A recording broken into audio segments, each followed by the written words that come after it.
রাত দুটোর সময় ডান দিকে শুয়ে আছে তোমার বিবি, মাঝখানে শুয়ে আছে ছোট্ট বেবি। বেবি মানে কি? কুচি। ডান দিকে শুয়ে আছে বিবি, মাঝখানে শুয়ে আছে কুচি, পাশে তুমি শুয়ে আছো মাস্তান উস্তাদজি। রাত দুটোর সময় যখন ঘুম ভেঙে গেল, মাথার দিকটা এইরকম করে আকাশের দিকে তাকিয়ে বেলা ৮টার সময় কার বাঁশ দেবে বলে নিয়ত করলো। নবী তুমি বলে দাও, রাতের খবর আমি আল্লাহ রাতেতেই রেখে দিয়েছি। কালীন সময়ে বড় হুজুর ওয়াজ করেছিলেন, মুরব্বিদের জিজ্ঞাসা করুন। ছোট হুজুর ওয়াজ করেছিল, জিজ্ঞাসা করুন। বসিরহাট আল্লামা হুজুর ওয়াজ করেছিল, জিজ্ঞাসা করুন। দাড়ি চাচা মানুষগুলো এই মাহফিলে গেছে, বিড়িওয়ালা মানুষগুলো, বিড়ি খাওয়া পার্টিগুলো, বিড়ি খাওয়া মানুষগুলো এই মাহফিলে গেছে। একবার হুজুরের মুখে আল্লাহ আল্লাহ রসুলের কথা শুনেছে। বাবারা আর দাড়ি চেঁচো না, বাবারা আর বিড়ি খাও না।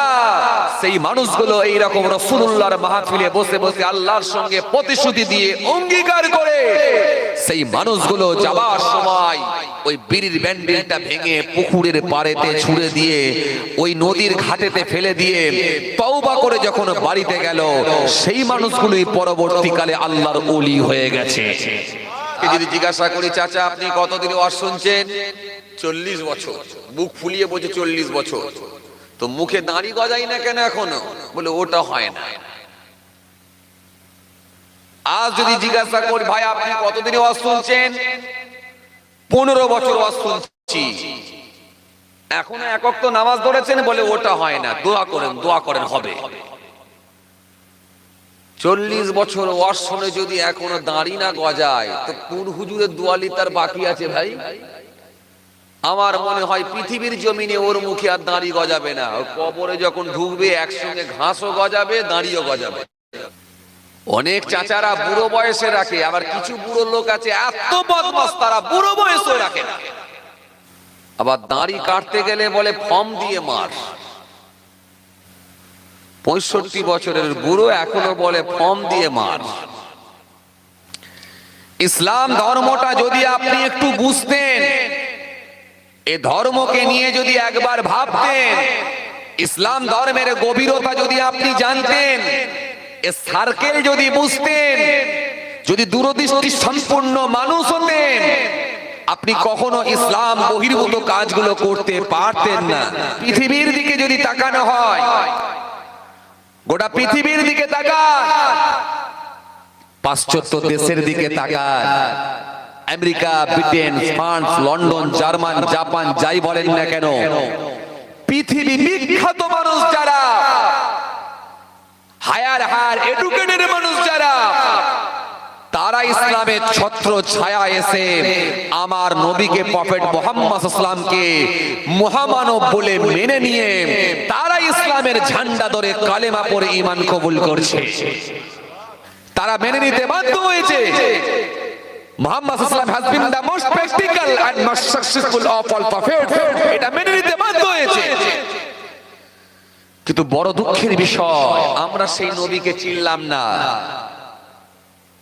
আমরা সেই ইসলামকে বুঝলাম না। অথচ আমার আল্লাহ স্পষ্ট ভাবে ঘোষণা দিচ্ছেন, আল্লাহু ওয়ালিউল্লাযীনা আমানু ইউখরিজুহুম মিনাজ যুলুমাতি ইলান নূর।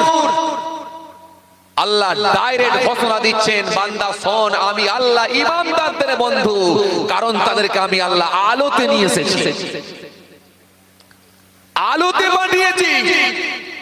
আল্লাহ ইচ্ছা করলে মুচির ঘরে পাঠাতে পারতেন, দুলের ঘরে পাঠাতে পারতেন, পাগতির ঘরে পাঠাতে পারতেন, ইহুদির ঘরে পাঠাতে পারতেন, খ্রিস্টানের ঘরে পাঠাতে পারতেন, নাসারাদের ঘরে পাঠাতে পারতেন, গায়রকমের বাড়িতে পাঠাতে পারতেন। আল্লাহ তা না করে মুসলমান ঘরে জন্ম দিয়ে আল্লাহ ঈমানদারের ঘরে পাঠিয়েছেন। উদ্দেশ্য একটা, বান্দা আমার হুকুমগুলো মেনে চলবে। ভাইরা আমার, দোস্তরা আমার, বাবাজিরা আমার, ভুল বুঝবেন না, রাগ করবেন না। কিছুটা হলেও আমাদের করা উচিত। পৃথিবীর জমিনটা বেশি দিন নয়, এটা ক্ষণস্থায়ী জীবন, চিরস্থায়ী নয়। দাড়ি কাটলে কে আপনাকে টন্টিটকারি মারবে ছাড়েন, কে আপনাকে খারাপ ভালো বলবে পরের প্রশ্ন ছাড়ুন, আপনি রাসূলুল্লাহর সুন্নত মনে করে রাখুন। বিশ্বনবী মুহাম্মদ সাল্লাল্লাহু আলাইহি বলেছেন, একটা সুন্নত আমল করলে আখিরি জামানায় 100 শহীদের থেকে বেশি সওয়াব পাবে।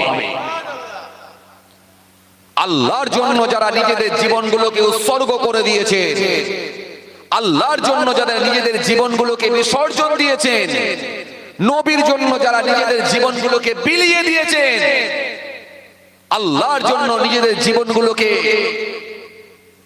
পৃথিবীর জমিন থেকে কুরবান করে দিয়েছেন, আমার আল্লাহর জন্য, দ্বীনের জন্য, নবীর জন্য যারা জীবন দিয়ে দিয়েছে, এই মানুষগুলোকে শহীদ বলা হয়। আর একটা সুন্নত আমল করলে আল্লাহ খুশি হয়ে যায়। রাসূল বলছেন 100 শহীদের থেকে বেশি সওয়াব পায়। মানে অনেকক্ষণ দিতে পারে না বিড়ি, আর আমার দেখে খুব গা জ্বলছে, হাই রে হাই, কবরে মাটি দিতে গেছে বিড়ি টান মারতে পারেন, জানাজায় দাঁড়িয়েছে বিড়ি টান মারতে পারেন, তো মাথা খারাপ হয়ে যাচ্ছে, কখনো মারবো, 2 হাতে করে মারছে। একবারও ভাবলো না যে এটা আমারও আছে, ভাবছি ওর টাইম হয়েছে, ও গেছে, আমি আছি। খালাতো ভাই মরছে, ভাবছে আমি আছি, ফুফুতো ভাই। চাচতো ভাই মরছে, বলছে আমি ফুফুতো ভাই আছি। মামাতো ভাই মরছে, বলে আমি আছি। আরে খালাতো, মামাতো, চাচতো সব তো যখন গেল, এবার তো সিরিয়াল নাম্বার তোমার, তুমি তো ফুফুতো, এবার যাবে। ভাবছো কি? এই জন্য দুটো কথা ওয়াজ শুনতে হবে না বাপ। অনেক ওয়াজ শুনেছেন, মুসা নবীর ওয়াজ, ঈসা নবীর ওয়াজ, দাউদ নবীর ওয়াজ, সুলাইমান নবীর ওয়াজ, ইউসুফ নবীর ওয়াজ, জাকারিয়া নবীর ওয়াজ, বিশ্ব নবী প্রফেট মুহাম্মদ সাল্লাল্লাহু আলাইহি ওয়াসাল্লামের ওয়াজ, খাজা গরিবি নওয়াজের ওয়াজ, আনা সাগরের ওয়াজ, গোবরডাঙ্গা সেজবাবুর ওয়াজ, বড় পীর সাহেবের মুরগি জমা, হাড় জমা করে, মুরগি খেয়ে হাড় জমা করে উড়িয়ে দেওয়ার ওয়াজ, অনেক ওয়াজ শুনেছেন। হজের ওয়াজ, যাকাতের ওয়াজ, চাইতিক জীবনের ওয়াজ, পারিবারিক জীবনের ওয়াজ, সাংসারিক জীবনের ওয়াজ, রাজনৈতিক জীবনের ওয়াজ, অর্থনৈতিক জীবনের ওয়াজ, অনেক ওয়াজ শুনেছেন। ওয়াজ বেশি শুনতে হবে না, শোনার টাইম শেষ, এখন মানার টাইম এসেছে। দুটো কথা মাথায় রাখার চেষ্টা করুন, একটা হচ্ছে ইত্তাকুল্লাহ, আল্লাহর ভয়, আর দ্বিতীয় নম্বর হচ্ছে মওত আমার খুব নিকটে, মওত কাছে। আল্লাহর ভয়, আর দ্বিতীয় হচ্ছে মওত নিকটে, সব জায়গায় দেখবেন বেঁচে যাবে।